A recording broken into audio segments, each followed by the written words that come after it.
Last Thursday, a runecrafting method known as ZMI, or the Ourania altar, got nerfed. If you train runecrafting normally, this doesn't affect you. But if you hired people known as runners, that method no longer works. In today's video, I'm going to talk about how these methods used to work, why they got nerfed, and how this nerf could lead to some scary new changes to old school.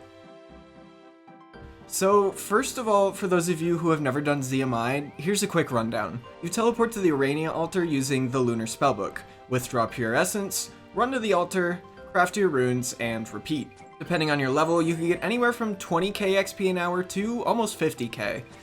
Now the average person here is below level 77, which is the level that you can craft blood runes.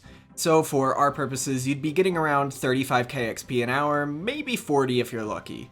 Before Thursday's nerf, you could hire people known as runners. Traditionally, people would charge 4 to 5 mil per hour per runner. Runner's sole job would be to bring you pure essence, so you'd stand at the altar and trade them for essence that they would run to you, so essentially you'd never have to leave the altar and would get a ton more XP. Depending on the runner's level and the amount of runners, you could be getting anywhere from 110k to 200k XP per hour. So for our purposes, this is almost 6 times faster than doing ZMI on your own. But it does come at a high price.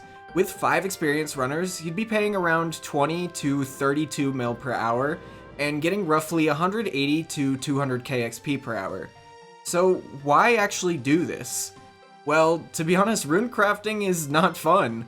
No offense to anyone who likes it, but I'd argue 90% of the old school community thinks runecrafting is their least favorite or worst skill. So it seems simple. If you hate runecrafting, pay more money and be done with the skill faster. Well, that's how it was for almost 3 years until its nerf last Thursday. But why now and for what reason?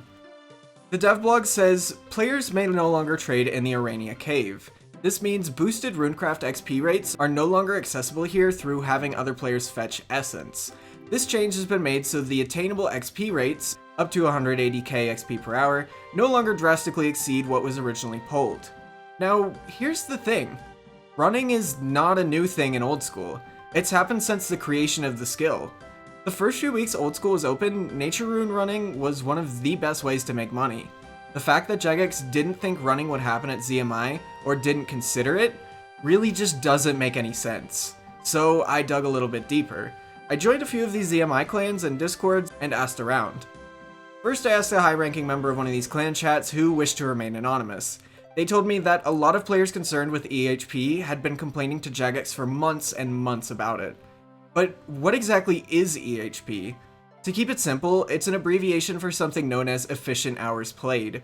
So if you're training skills and gaining the most XP possible per hour, your EHP will be very high, whereas if you're not gaining much XP per hour, it will be very low. One of my friends once described this as how sweaty you would like to be when playing the game.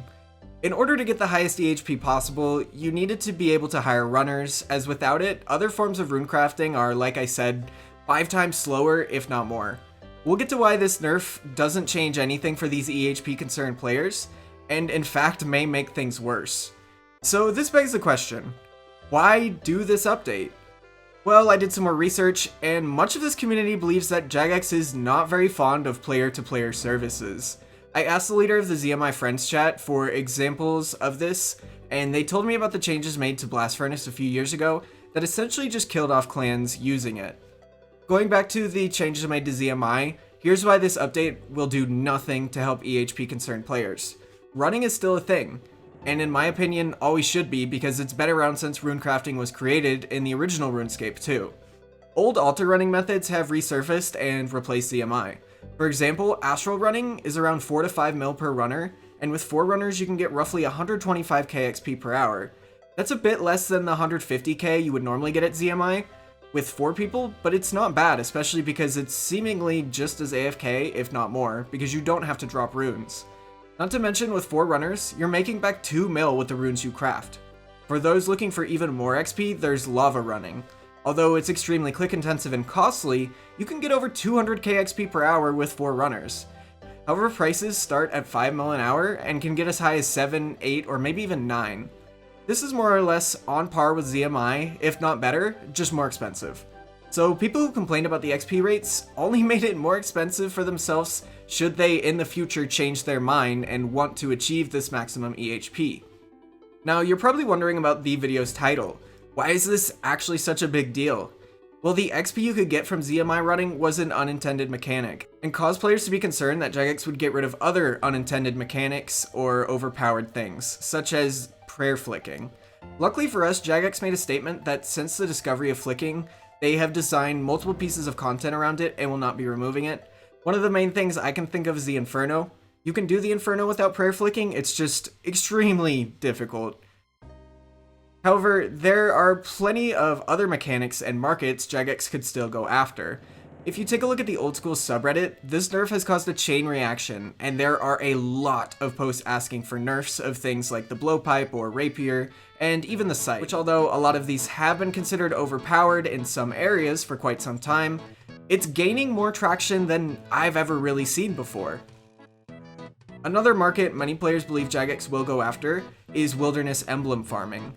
It's an easy way to get your rune pouch and other items for less than a fraction of the cost you normally would pay. Some players are now even upset about other tick manipulation methods besides just prayer, like being able to tick eat damage and not die. Normally I would see posts like this downvoted, but I've actually seen some support. This is a mechanic that not very many players can do, and it's very crucial to soloing TOB. Although you weren't ever intended to be able to solo TOB, Wooks did it, and that caused a chain reaction of other people being able to do it. And Jagex has not taken any action to try and prevent it. In fact, they've almost made it easier with the recent Zarpus nerfs. So I know this might seem like fear-mongering and a slippery slope fallacy, but I would not be surprised if support grows for more and more content to be nerfed that has been in the game for years. I'd like to know your thoughts on all this, so let me know how you feel in the comments. Otherwise, leave a like, and I will see you in the next video.